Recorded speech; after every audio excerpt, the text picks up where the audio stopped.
Well, hello there, Patreon. How are you doing today? I'm doing fantastic. Thank you for asking through your computer, because I know you did.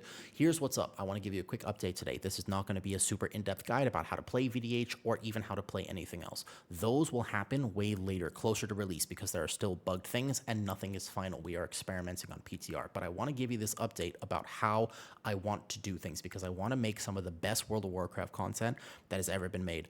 I want to really help people either learn a spec, get better at a role, or just pass on anything that I can do to help you feel more comfortable playing the game. Ultimately, this is a game and you're supposed to have fun with it, not be stressing, holding yourself like this, thinking, the whole time.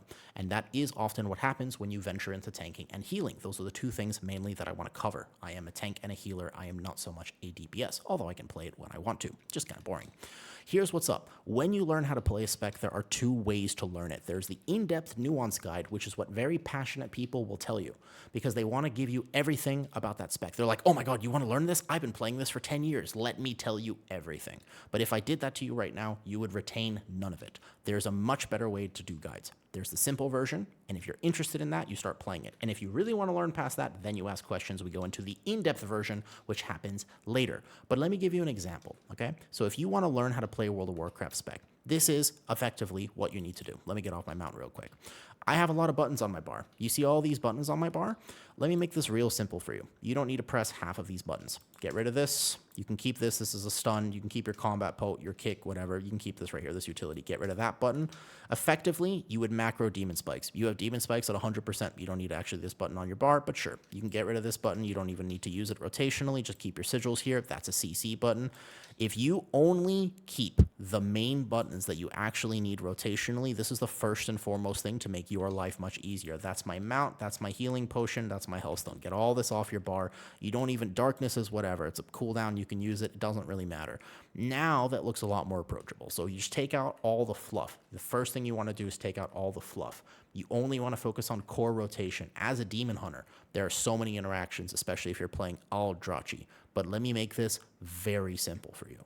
When you go into a pull, you must have your big defensives. You never pretty much ever save defensives as a demon hunter. So when I walk into a pull, if it's a big pull, I straight up meta and fiery brand, both at the same time, because you need to settle into a pull. Once you're in a pull as a demon hunter, you're fine. There's very nuanced situations where that's not true, but just trust me. If you walk into a pull as a demon hunter, the last thing you want to do is leap in before you press any ability. So don't do that.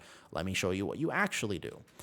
When you walk into a pull as a demon hunter, you need to not get hit. So what you do is you gather from range with your throw glaive, which is why this is bound to one of my core rotational buttons. I use this button all the time, never in the middle of a pull, but basically right here. So I'm going to go throw, and I'm going to move to the side, throw. When things actually gather, I have my demon spikes up. I can hit both charges because it's macroed, full uptime. I have my fiery brand and my meta. This is the first thing to know about demon hunter gather, is you have to survive the gather. You are the squishiest there. So once again, let's say I was gathering a separate pack. I don't have meta up, and now I'm going this way. I need to gather this and this. I could use my throw glaive, leap over here, turn face the mobs, and fiery brand.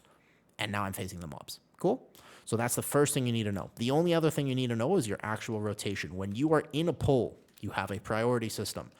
Press Immo Aura on cooldown. Have somewhere that you can track this. The cooldown manager is fine for this, but basically have a duration on this. Just press this on cooldown. It's not 100% uptime, but it's always worth pressing. It's how you generate aggro. It's pretty good for that. And it's also just good damage and fury generation. Keeps your fury bar up.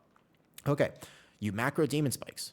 You don't need to leap in combat. You only press this when you actually proc the glaive. Well, I'm getting ahead of myself. When you're in combat actually doing the rotation, so you've lived the gather, I'm going to repeat again, throw glaive, jump over here, got my spikes up, got my brand up, great. Immo Aura first press. Now what I do is I fracture, soul cleave, fracture, soul cleave, fracture, soul cleave, fracture, so wait a second, that's only 2 buttons. Correct. Immo Aura on cooldown. Fracture, soul cleave. Fracture, soul cleave. If you're playing Aldrachi, yes, you play the new Spirit Bomb, but it doesn't really matter. You can hit that button when you want to hit that button. To be honest, it isn't that much of a min-max for Aldrachi. Don't worry about that. Even if you took this off your bars, you'd be fine. If all you do is get to the pull and you fracture, soul cleave, you will not only be a giga tank, you'll do massive damage, and you will be highly successful. Okay? So live the gather, right? Fiery brand early if you need to. Get over here. Get your Immo Aura up, fracture, soul cleave. There's only one other thing I want to teach you. If you're playing the Aldrachi tree, there is a lot of min-max here, and whatever build you play, I've been experimenting. The only thing you need to know is that you press Sigil of Spite on cooldown. See this button right here? This activates the hero talent. So once you're actually gathered and you're settled, you go boom, boom, you survive here. I don't have Fiery Brand, I've meta'd.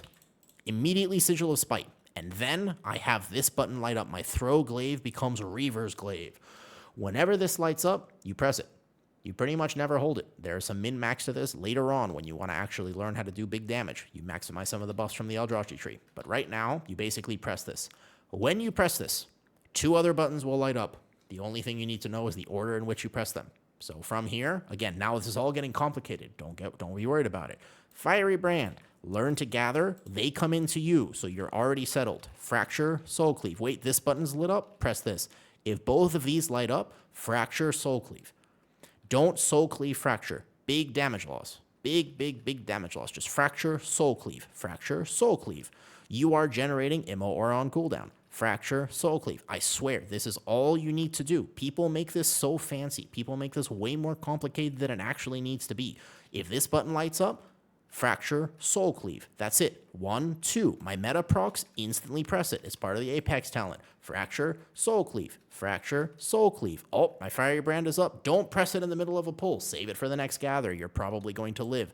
Press this button on cooldown. Sigil of Spite. This button lights up. Fracture, Soul Cleave, Immo Aura on cooldown. If this is all you do as a Demon Hunter, you will be like, wow, this tank is fantastic. Is this the end-all, be-all? Nah, there's definitely a lot of nuance that you could do for this, but this is the type of guide that will actually help you. If this is how you get into the tank, then this is what will set you up. You'll go on beta, try this. Just learn how to do exactly what I've said, and you'll be like, wow, Demon Hunter feels great. And then you start weaving in your utility. You got Sigil of Silence. You have Sigil of Chains when you played. This one build I was trying in the key that I was just in, didn't take it, but basically you have all your sigils. You have your Chaos Nova, which you can use to get an extra second. You have a lot of min-max in terms of when you press your Reaver's Glaive and consume the buffs because of Thrill of the Hunt, etc., etc., etc. Those are all things that you do once you're already comfortable with the spec. But as you learn it, basically just remember, Immo Aura, Fracture Soul Cleave, learn to survive the gather. That's it. Done. There you go. These are the types of guides that I want to make on Patreon because I want to help people get familiar with the spec, and then you can surpass me. You get even better at it, and you teach me something that I don't know about VDH. I'd love that. But as you're getting into it, just focus on the basics so that you can feel comfortable, happy, and have fun tanking keys. Like, that's the most important thing. These are the types of things I want to make. I hope that you enjoyed this, and I will look forward to making it for every other character, because keep in mind, this is one of the many characters that I have tested on beta. We got to do it for Druid. We got to do it for Pally. We got to do it for Warrior, Death Knight, Shaman, Evoker, etc., etc., etc. Eventually, all the specs. If you're interested in stuff like this, that is what I want to post here. So once again, thank you for supporting me on Patreon. I really appreciate your care in this dream and project of mine. I really hope that I can make it worth your money. Okay, thank you, and I'll see you in the next one. Bye-bye.